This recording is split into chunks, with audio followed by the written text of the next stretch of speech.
In the previous videos, we covered mostly the markup language part of hypertext markup language, or HTML. In this video, we're going to introduce the A element, which introduces us to the hypertext part of HTML. The A element, or anchor element, allows us to create hyperlinks that are clickable and will route the user to another page if configured when clicked. Let's look at an example of how this is done. Looking at our code, let's go ahead and remove the H3 to H6 elements, then we'll save this file. Next, we'll open up a new file by clicking on this first button here in the toolbar that looks like a blank paper with a green plus sign in the bottom right hand corner. Let's click File, then Save As to save this file. I'm going to save it in the same directory as the first HTML file we created, which is my desktop, and I'm going to call this file my second webpage.html. Next, I'm going to come back to the other file, first website.html, and select and copy everything within it. Next, I'll paste everything back in the my second webpage.html file. I'm going to change the title here to my second webpage, change the header to say the same. I'm going to change the H2 to a H3 for no other reason but to better distinguish the different pages. And lastly, I'll change the contents of the paragraph element to say, "This is my second web page." Alright, now let's go back to the other file again, the first website.html file.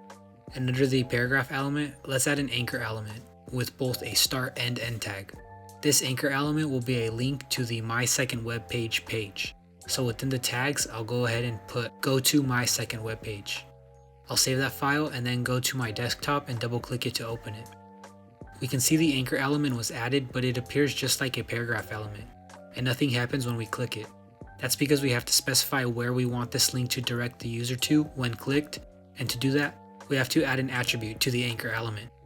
That attribute is the href attribute.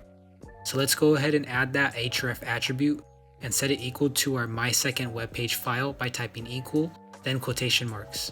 And within the quotation marks, we will add the file path of our file. Since the my second webpage file is also on my desktop, I will type / to represent the same directory, and then my second webpage.html. This would be considered a relative file path. Now, let's go ahead and save this file and refresh our web page here. And the first thing to notice is the text contained within the anchor element is now blue and underlined. This styling is very common, and it's likely I've seen links styled this way before. Let's go ahead and click on it, and as you can see, we are directed to the other page we created. Looking up at the address bar, we can see the file path to the my second webpage.html file. This would be considered the absolute file path here, as opposed to the relative file path mentioned previously. Now at the moment, we don't have a way to get back to our other page aside from clicking the back arrow.